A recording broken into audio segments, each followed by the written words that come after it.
feel you over here. You take up every corner of my mind. What you gonna do now? Ever since the day you went away, no, I don't know how to erase your body from out my... Assalamualaikum warahmatullahi wabarakatuh. Halo teman-teman, kami dari kelompok 2 ingin mempresentasikan materi yaitu kegiatan ekonomi dan hubungannya pekerjaan dengan ekonomi itu apa sih? Mari kita saksikan.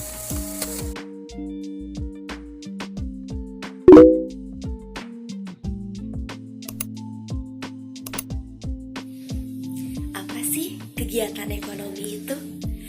Kegiatan ekonomi merupakan suatu kegiatan atau usaha yang dilakukan manusia untuk menghasilkan pendapatan guna tercapainya kebutuhan serta kesejahteraan hidup manusia. Selanjutnya yaitu tujuan dari kegiatan ekonomi. Nah, tujuan kegiatan ekonomi yang dapat ditetapkan oleh suatu negara diantaranya adalah yang pertama, satu efisiensi, yang mana kegiatan ekonomi yang efisiensi adalah kegiatan ekonomi yang menghasilkan produk yang diinginkan oleh masyarakat dengan biaya serendah mungkin.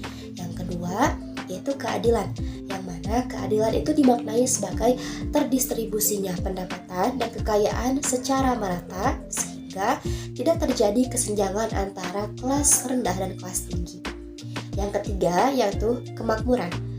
Sistem kegiatan ekonomi harus memastikan bahwa produksi barang dan jasa dapat memberikan kemakmuran sehingga keinginan masyarakat dapat terpenuhi. Yang keempat yaitu stabilitas. Stabilitas ekonomi artinya adalah pertumbuhan kegiatan ekonomi yang ajak dengan angka inflasi yang rendah serta penggunaan sumber daya secara penuh. Yang kelima yaitu inovasi, yang mana merupakan pengembangan dan penerapan cara-cara baru dalam memproduksi barang dan jasa secara efisien.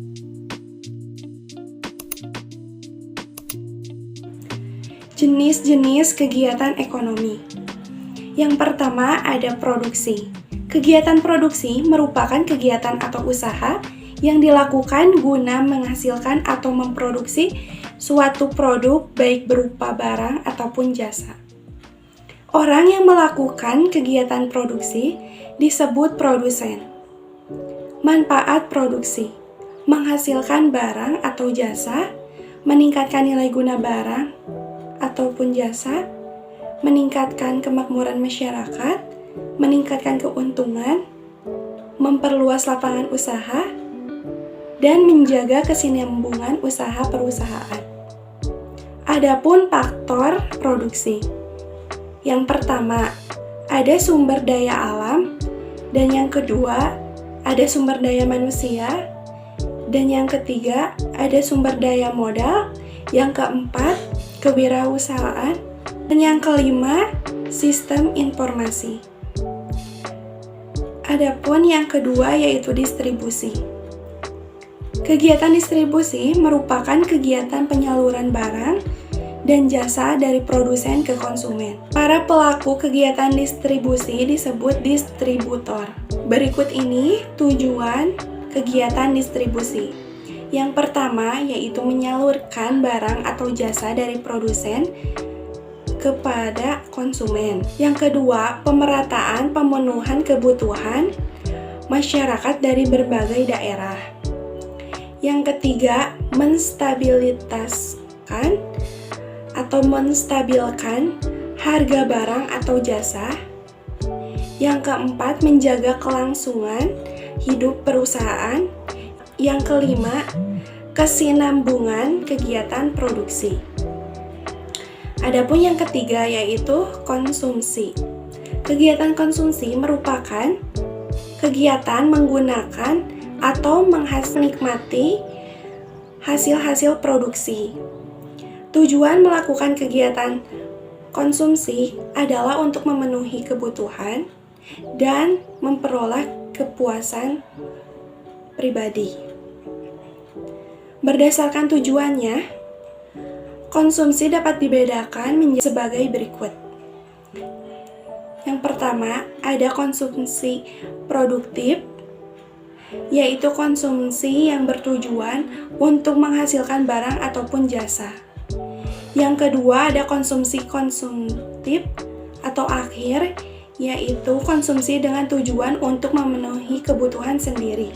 Berikut faktor-faktor yang mempengaruhi tingkat konsumsi sebagai konsumen. Yang pertama ada pendapatan, yang kedua ada harga, yang ketiga ada kebiasaan, dan yang keempat ada selera, dan yang kelima barang pengganti.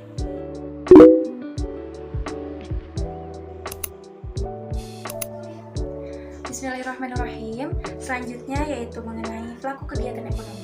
Kegiatan ekonomi memiliki 4 pelaku, yaitu yang pertama rumah tangga konsumen, yang kedua rumah tangga produsen, yang ketiga pemerintah, dan yang keempat masyarakat luar negeri. Berikut penjelasannya. Pembahasan yang pertama yaitu rumah tangga konsumen. Rumah tangga konsumen yaitu suatu kelompok yang memakai barang atau jasa.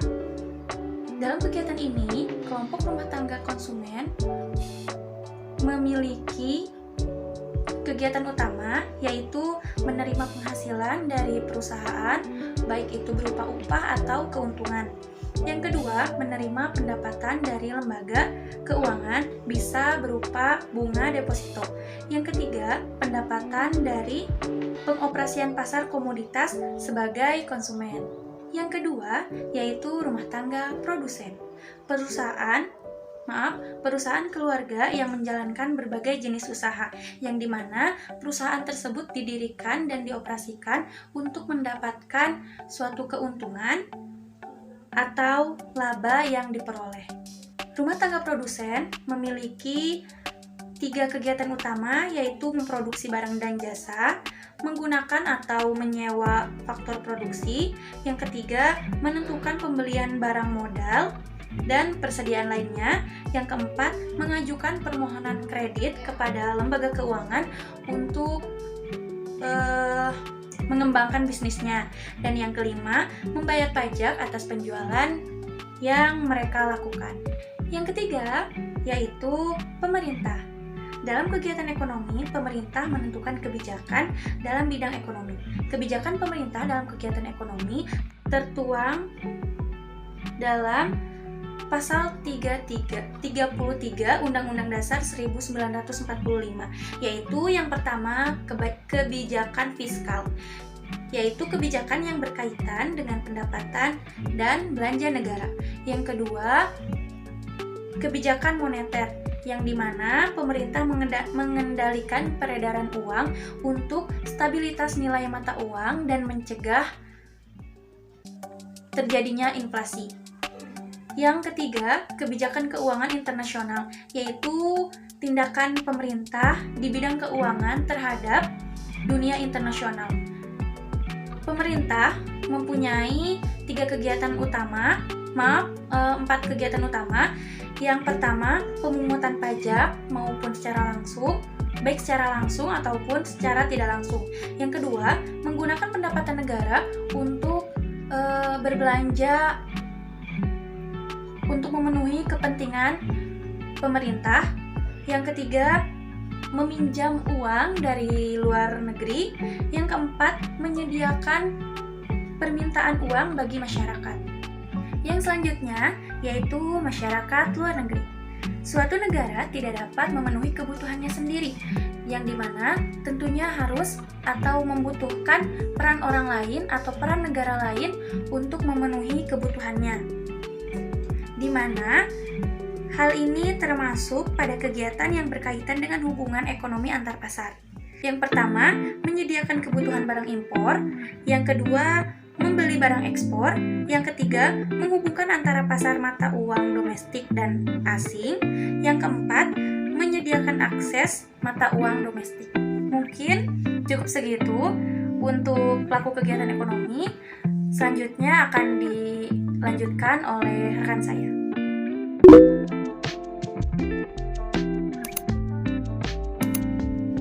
Nah, di sini saya akan melanjutkan membahas tentang pekerjaan. Pekerjaan dalam dunia usaha adalah suatu hubungan yang melibatkan dua pihak antara perusahaan dengan pekerja atau karyawan. ada beberapa jenis pekerjaan. Yang pertama ada jenis pekerjaan dalam bidang teknologi, yang dimana di dalamnya terdapat beberapa sistem seperti software atau perangkat lunak. Contohnya seperti sistem analisis, programmer, web designer, dan web programmer. Kemudian yang kedua ada hardware atau perangkat keras. Di sini contohnya ada networking engineer dan technical engineer. Terus ada operasional sistem informasi. Contohnya seperti EDP operator, sistem administrasi, MIS director, dan IT business development. Kemudian di sini ada jenis pekerjaan dalam bidang pendidikan, seperti tenaga kependidikan, yang di dalamnya ada kepala sekolah, rektor, tata usaha, dan pustakawan. Yang kedua ada pendidik. Di situ di dalamnya ada guru, dosen, konselor, dan tutor. Terus ada jenis pekerjaan dalam bidang hukum, seperti pengacara, hakim, jasa, dan notaris.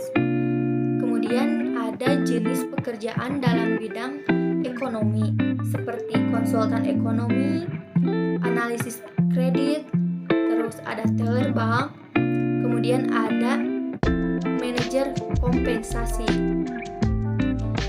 Berikutnya ada jenis pekerjaan dalam bidang seni dan sastra, seperti artis, desainer grafis, ada animator, dan penulis. Kemudian ada jenis pekerjaan dalam bidang teknik industri. Pekerjaan ini akan berkaitan dengan adanya konsep kualitas, total quality cost, quality tools, manajemen mutu, dan variabel data seperti data engineer project. Kemudian ada jenis pekerjaan dalam bidang kesehatan seperti ahli gizi, fisioterapis, bidan, dan apoteker. Kemudian ada jenis pekerjaan berdasarkan latar belakang geografis perairan. Latar belakang geografis perairan itu mencakup daerah yang dipenuhi air, misalnya danau, rawa, laut, dan sungai, yang dimana di dalamnya ada nelayan, petani garam, dan penyedia jasa tur. Kemudian yang terakhir ada jenis pekerjaan berdasarkan kemampuan dan kualitas keterampilan seperti tenaga kerja terdidik, tenaga kerja terampil, dan pekerja kasar. Mungkin sekian presentasi dari saya. Selanjutnya di sini saya akan menjelaskan hubungan kegiatan ekonomi dengan pekerjaan. Mengidentifikasi kegiatan ekonomi dan hubungannya dengan berbagai bidang pekerjaan serta kehidupan sosial dan budaya di lingkungan sekitar sampai provinsi. Menyediakan barang yang sudah habis terpakai atau rusak, pekerjaan yang menghasilkan barang, dan pekerjaan yang menghasilkan jasa. Kegiatan ekonomi perkhidmatan telah mewujudkan berbagai jenis peluang pekerjaan dalam bidang yang berlainan seperti pengangkutan, perniagaan, perbankan, dan sebagainya kepada penduduk di kawasan ini. Pekerjaan sebagai penduduk kegiatan ekonomi, pekerjaan yang menghasilkan barang. Jadi hubungan antara kegiatan ekonomi dan pekerjaan itu sangat banyak, seperti mewujudkan berbagai jenis pekerjaan dan bisa menghasilkan jasa atau uang. Kemudian kegiatan ekonomi akan berhubungan dengan pekerjaan manusia. Setiap harinya kita melakukan kegiatan ekonomi dan ada berbagai kegiatan ekonomi lain yang terjadi di sekitar kita. Kegiatan ekonomi merupakan kegiatan suatu perusahaan atau suatu masyarakat untuk memproduksi barang dan jasa maupun mengkonsumsi barang dan jasa tersebut. Jadi kegiatan ekonomi itu dihubungkan kegiatan ekonomi dan pekerjaan itu sangat berpengaruh banget di kehidupan sehari-hari, karena banyak banget kegiatan ekonomi yang menghasilkan berbagai pekerjaan bagi masyarakat atau kita sebagai orang yang mengkonsumsi pun. Mungkin mungkin sedikit melenceng. Di sini ada hubungan antara ekonomi dengan kehidupan sosial budaya. Di sini juga hubungan ekonomi dengan sosial budaya pun tidak dapat dipungkiri lagi bahwa faktor ekonomi memang memegang peranan penting dalam kehidupan manusia. Ekonomi memang mencakup banyak bidang dalam hidup ini. Contohnya dalam bidang pekerjaan atau sosial budaya ataupun hal-hal yang berhubungan dengan kegiatan ekonomi. Dalam hubungan antara ekonomi dan pekerjaan itu banyak mengeluarkan berbagai macam pekerjaan yang dapat dipilih sebagai sumber pekerjaan dan sumber uang bagi manusia sesuai minat dan potensi kita.